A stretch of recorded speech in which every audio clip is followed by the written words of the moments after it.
प्रदेश की हर बड़ी खबर, राजनीति हो या क्राइम की वारदात, सरकारी सूचना हो या व्यापार से जुड़ी कोई अपडेट, देखिए उत्तर प्रदेश की हर खबर डी न्यूज प्लेटफॉर्म के साथ आपका अपना चैनल से बाहर आए, कहा सच्चा था इसलिए भगवान ने साथ दिया। सुप्रीम कोर्ट ने शराब नीति से जुड़े सीबीआई केस में जमानत दी गई है। दिल्ली के सीएम अरविंद केजरीवाल ने तिहाड़ जेल से बाहर आकर कार्यकर्ताओं को धन्यवाद दिया और सत्य की जीत बताया। दिल्ली के मुख्यमंत्री अरविंद केजरीवाल शुक्रवार 13 सितंबर शाम करीब 6:15 बजे तिहाड़ जेल से बाहर आ गए। वे 177 दिन बाद जेल से निकले। इससे पहले आज सुबह सुप्रीम कोर्ट ने दिल्ली शराब नीति से जुड़े सीबीआई केस में केजरीवाल को जमानत दी थी। अदालत ने जमानत के लिए वही शर्तें लगाई हैं जो ईडी केस में बेल देते वक्त लगाई गई थी। बाहर आते ही केजरीवाल ने कहा कि मैं सही था, इसलिए भगवान ने मेरा साथ दिया। जेल से बाहर आकर मेरी ताकत 100 गुना बढ़ गई है। केजरीवाल के खिलाफ 2 जांच एजेंसी ईडी और सीबीआई ने केस दर्ज किया है। ईडी मामले में उन्हें सुप्रीम कोर्ट से 12 जुलाई को जमानत मिली थी। आप पार्टी ने इस फैसले को सत्य की जीत बताया है। शराब नीति केस में एनफोर्समेंट डायरेक्टरेट ईडी ने उन्हें 21 मार्च को अरेस्ट किया था। बाद में 26 जून को सीबीआई ने उन्हें जेल से हिरासत में लिया था। 2 जजों की बेंच जमानत पर एकमत, लेकिन गिरफ्तारी पर अलग राय। जस्टिस सूर्यकांत और जस्टिस उज्जवल भोया की बेंच ने सीबीआई की गिरफ्तारी को नियमों के तहत बताया। जज ने अपने फैसले में कहा, ईडी मामले में जमानत मिलने के बावजूद केजरीवाल को जेल में रखना न्याय का मजाक उड़ाना होगा। गिरफ्तारी की ताकत का इस्तेमाल बहुत सोच समझकर किया जाना चाहिए। सुप्रीम कोर्ट ने फैसले में जस्टिस सूर्यकांत ने कहा, अगर कोई व्यक्ति पहले से हिरासत में है, जांच के सिलसिले में उसे दोबारा अरेस्ट करना गलत नहीं है। सीबीआई ने बताया है कि उनकी जांच क्यों जरूरी थी। याचिकाकर्ता की गिरफ्तारी अवैध नहीं है। सीबीआई ने नियमों का कोई उल्लंघन नहीं किया है। उन्हें जांच की जरूरत थी, इसलिए इस केस में अरेस्टिंग हुई। जस्टिस उज्जवल भोया ने कहा, सीबीआई की गिरफ्तारी जवाब से ज्यादा सवाल खड़े करती है। जैसे ही ईडी केस में उन्हें जमानत मिलती है, सीबीआई एक्टिव हो जाती है। ऐसे में अरेस्टिंग के समय पर सवाल खड़े होते हैं। सीबीआई को निष्पक्ष दिखना चाहिए और हर संभव प्रयास किया जाना चाहिए ताकि गिरफ्तारी में मनमानी न हो। जांच एजेंसी को पिंजरे में बंद तोते की धारणा को दूर करना चाहिए। इन सभी तर्क एवं सवाल जवाब के बाद केजरीवाल को जमानत मिल गई और वह जेल से बाहर निकल आए। इसको लेकर राजनीतिक बहस शुरू हो गई है। जहां आप पार्टी इसे सत्यम की जीत बता रही है, वहीं भाजपा नेताओं ने कहा कि इसमें कुछ सिर्फ जमानत मिल गई है, क्लीन चिट नहीं मिला है। सरकार भ्रष्टाचार के खिलाफ खड़ी है और कोई भी बख्शा नहीं जाएगा। दोस्तों, आज देश एक बहुत नाजुक दौर से गुजर रहा है। केजरीवाल बहुत छोटी चीज है। केजरीवाल इम्पोर्टेंट नहीं है, देश इम्पोर्टेंट है। हेलो, देश के अंदर कुछ लोग, कुछ राष्ट्र विरोधी ताकतें देश को अंदर से कमजोर करने की कोशिश कर रही हैं, देश को बांटने की कोशिश कर रही हैं, भाई को भाई से लड़ाने की कोशिश कर रही हैं, जुडिशरी को कमजोर करने की कोशिश की जा रही है, न्याय व्यवस्था को कमजोर करने की कोशिश की जा रही है, जजों को डराया धमकाया जा रहा है। आज देश के अंदर इलेक्शन कमीशन को कमजोर करने की कोशिश की जा रही है। ईडी पे कब्जा किया जा रहा है, सीबीआई पे कब्जा किया जा रहा है। देश को अंदर से कमजोर करने की कुछ राष्ट्र विरोधी ताकतें कोशिश कर रही हैं। हमें इसका मुकाबला करना है दोस्तों।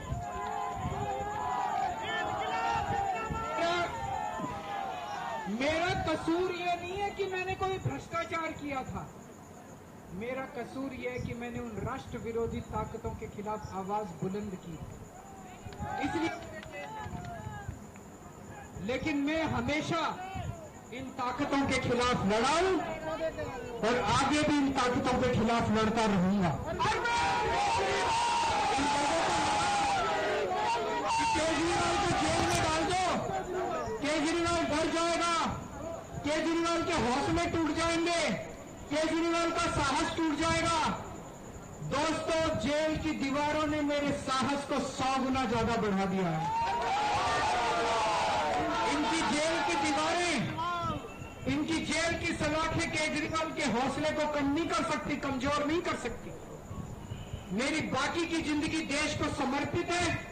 मेरी जिंदगी का एक एक पल, मेरे खून का एक एक कतरा और मेरे शरीर का एक एक कतरा मेरे देश के लिए समर्पित है दोस्तों।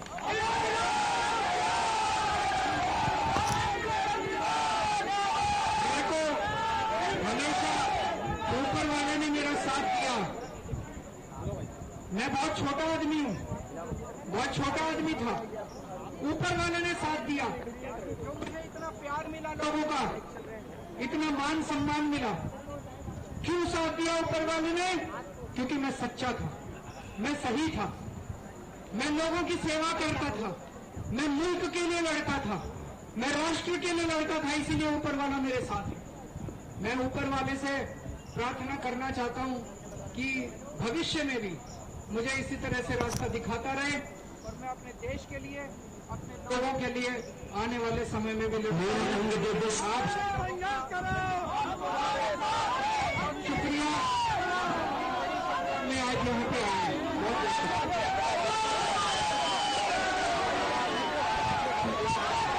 एक बड़ा आदेश है और सबसे बड़ी बात यह है कि 6 महीने के लंबे संघर्ष के बाद आज अरविंद केजरीवाल जी घर वापस लौट रहे हैं। पिछले 6 महीने आम आदमी पार्टी के लिए, अरविंद केजरीवाल जी के लिए, आम आदमी पार्टी परिवार के लिए, केजरीवाल परिवार के लिए और पूरे इंडिया गठबंधन के लिए मैं कहूँ काफ़ी चुनौतीपूर्ण रहे। लेकिन अंततः न्याय की जीत हुई, संविधान की जीत हुई और सुप्रीम कोर्ट ने अरविंद केजरीवाल जी के हक में फैसला सुनाते हुए उन्हें जमानत दी है। आज दिल्ली की हर माँ मानो इस प्रकार खुश हो जैसे कि उनका खुद का बेटा लंबे कई महीनों के संघर्ष के बाद घर लौट रहा हो। अरविंद केजरीवाल जी के बाहर आने से आम आदमी पार्टी और मजबूत होगी।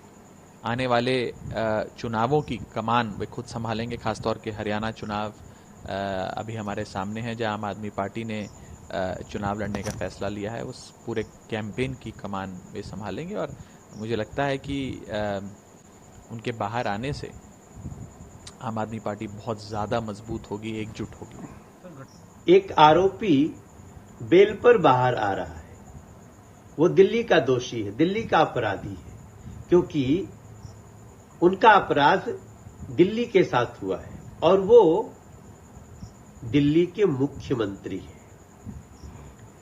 लेकिन कोर्ट कहती है कि आप मुख्यमंत्री ऑफिस नहीं जा सकते, आप मुख्यमंत्री के रूप में कोई फाइल साइन नहीं कर सकते। बेल पे जेल से बाहर आ रहे हैं। पहला आरोपी सीएम है जिसको फाइल पे साइन करने की अनुमति नहीं है, मुख्यमंत्री कार्यालय जाने की अनुमति नहीं है, तो फिर काहे मुख्यमंत्री पद से चिपके हुए हो? दिल्ली के प्रति अगर जरा भी दर्द है तो इस्तीफा दे दो, किसी और को बिठा दो उस पे भाई। कोर्ट कहती है कि सीबीआई की गिरफ्तारी बिल्कुल कानूनी सही है और बेल भी जो मिलेगी वो 10 लाख रुपया के निजी मुचलके पे, 10 लाख रुपया के, थोड़े मोड़े नहीं। कितने बड़े अपराधी हैं, कितने बड़े आरोपी हैं। जब जब जरूरत पड़ेगी परीक्षण के लिए उपस्थित होना पड़ेगा। दिल्ली के लिए अगर थोड़ा भी दर्द होता तो व्यक्ति अपने पद से इस्तीफा देता, किसी को बिठाता, दिल्ली कम से कम चलती। आज दिल्ली की हालत क्या है?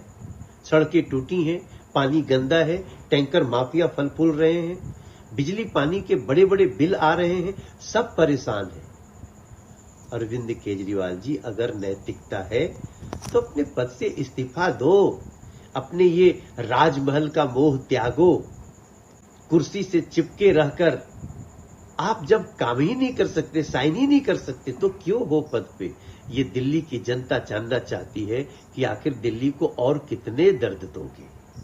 अगर आप ये वीडियो YouTube पर देख रहे हैं तो हमारे चैनल को सब्सक्राइब करें और बेल आइकन को दबाना ना भूलें। अगर आप Facebook पर ये वीडियो देख रहे हैं तो हमारे पेज को लाइक करें।